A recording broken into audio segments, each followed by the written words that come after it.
ആണെങ്കിലും ഒരു സത്യം നിങ്ങൾ മനസ്സിലാക്കിക്കൊള്ളുക.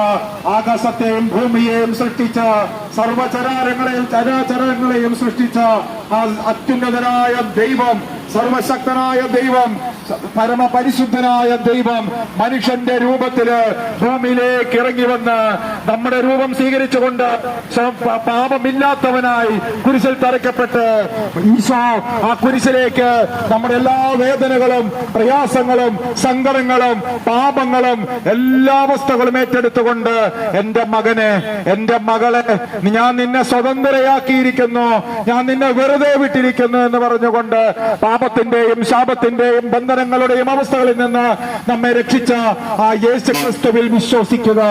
യേശുക്രിസ്തുവിൽ വിശ്വസിക്കുക. നീയും നിന്റെ കുടുംബവും രക്ഷ പ്രാപിക്കും. മറ്റൊരുവനിലും രക്ഷയില്ല. കാരണം ആകാശത്തിന് കീഴെ മനുഷ്യരുടെ ഇടയിൽ രക്ഷയ്ക്ക് വേണ്ടി മറ്റൊരു നാമവും നൽകപ്പെട്ടിട്ടില്ല.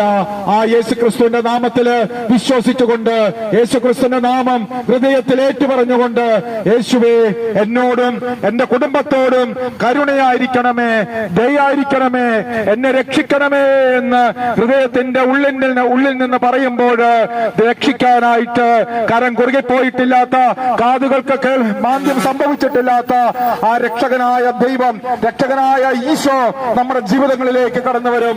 വീണ്ടും ഒരിക്കൽ കൂടി പറഞ്ഞുകൊള്ളട്ടെ, ഈ വചനം ശ്രമിക്കുന്ന, ഇത് കേൾക്കുന്ന ആരെങ്കിലുമൊക്കെ ഏതെങ്കിലുമൊക്കെ പ്രയാസങ്ങളോടെ കടന്നു പോകുന്നുണ്ടെങ്കിൽ മനസ്സിലാക്കിക്കൊള്ളുക സഹോദരങ്ങളെ, ദൈവം നിങ്ങളെ സ്നേഹിക്കുന്നു. ദൈവം നിങ്ങളെ സ്നേഹിക്കുന്ന സഹോദരങ്ങളെ. യേശുക്രിസ്തു നിങ്ങളെ രക്ഷിക്കും. ആ യേശു വിശ്വസിക്കുക. യേശുവിന്റെ നാമമല്ലാതെ മനുഷ്യർക്ക് രക്ഷയ്ക്ക് വേണ്ടി മറ്റൊരു നാമവും നൽകപ്പെട്ടിട്ടില്ല. ദൈവത്തിന്റെ മക്കളുടെ സ്ഥാനത്തേക്ക് ഉയർത്തിയ ആ ദൈവപുത്രനായ യേശുക്രിസ്തു ഇന്നും ജീവിക്കുന്നു. ആ രക്ഷകനായ യേശുവിൽ വിശ്വസിക്കുക. മതമേതായാലും വർഗമേതായാലും മനുഷ്യനേതായാലും ഏതൊരവസ്ഥയിലുള്ളവനാണെങ്കിലും, ഏറ്റവും വലിയ പാപിയാണെങ്കിലും, ഏതവസ്ഥകളിൽ കടന്നു പോകുന്നവനാണെങ്കിലും മനസ്സിലാക്കിക്കൊള്ളുക, നിങ്ങൾക്കുള്ള സദ്വാർത്ത ഇതാണ് സഹോദരങ്ങളെ.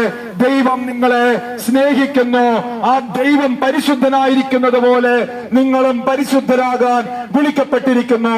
അതുകൊണ്ട് ആയിരിക്കുന്ന അവസ്ഥകളിൽ നിന്ന് രക്ഷിക്കണമേ എന്ന് പറഞ്ഞുകൊണ്ട്, ഈശോയെ എന്നെ രക്ഷിക്കണമേ എന്ന് പറഞ്ഞുകൊണ്ട് യേശുവിന്റെ നാമത്തിൽ പ്രാർത്ഥിക്കുമ്പോൾ ദൈവം നിങ്ങളുടെ കരം പിടിക്കും. നിങ്ങള് രക്ഷയുടെ മാർഗത്തിലേക്ക് കടന്നു വരും. ഈ ജീവിതത്തിലും ഈ ജീവിതത്തിന് ശേഷമുള്ള നിത്യമായ ജീവിതത്തിലും സ്വർഗീയ സന്തോഷത്തില് നിങ്ങൾക്ക് കടന്നു പോകാം. അതിനുവേണ്ടി നിങ്ങളെ ദൈവം വിളിക്കുന്നു, യേശു വിളിക്കുന്നു. ഇന്നും ജീവിക്കുന്നവനായ നമ്മുടെ ഹൃദയങ്ങളില് ഒരു